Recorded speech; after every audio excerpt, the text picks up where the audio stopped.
In this video, let me show how I upgraded this simple Filipiñana I wore during the graduation day. Bigay ito sa akin ng aking tita and I paired it with this beautiful headband. The things I used are the following. So I have this glue. This is an E7000 glue. You could also use the E6000 glue. So pwede kayo magtanong, basta fabric glue. And I also used these parang diamonds. I bought this for around 60 pesos per pack. I used around 1.5 pack of it for the Filipiñana at saka sa headband. And you need some bond paper or any kind of paper and a pencil. So first, tingnan mo muna yung damit and identify the parts kung saan mo gusto ilagay yung diamonds or yung gems. In my case, nilagay ko siya dun sa gitna ng mga flowers kasi yun yung embroidery na meron yung Filipiñana. So for small flowers, isang gem yung nilalagay ko, and for big flowers, 3 yung nilalagay ko. Since wala pa ako nung device na ginagamit pangkuha or pang-pick ng diamond, what I use is a pencil. So make sure na meron pang rubber eraser yung dulo ng pencil mo.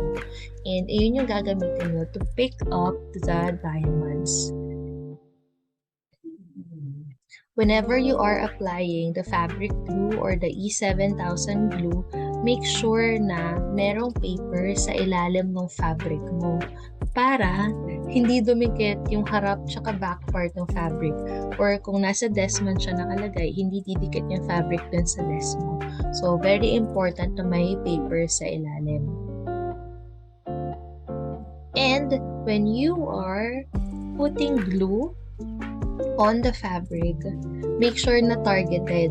At kung gaano kalaki yung gem or diamond na meron ka, ganun lang rin kalaki yung glue, yung dot ng glue na ilalagay mo.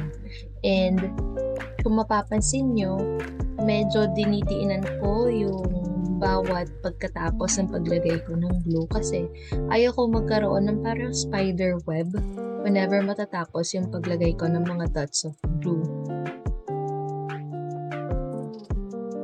So usually, lalagyan ko muna ng 5 to 6 dots bago ko ilagay yung gem. And make sure na pagkapatong nyo, leave it be. Pwede nyo siyang pabayaan kasi medyo mabigat naman yun. So magsisettle siya on its own. But after some seconds, press it para sure na nadikit siya. And do this hanggang matapos lahat, no? Patterns na meron yung fabric or yung damit na meron ka.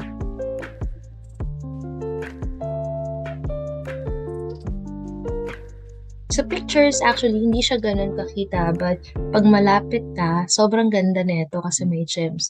You could actually opt to buy the Swarovski crystals. I think bawat pack ay around 200 to 350 pesos. And mas makinang yon kapag natatamaan ng ilaw. Pero dahil cheap DIY project lang naman to, I opt to buy the 60 pesos per pack. And kung sa malapitan, sobrang ganda nito.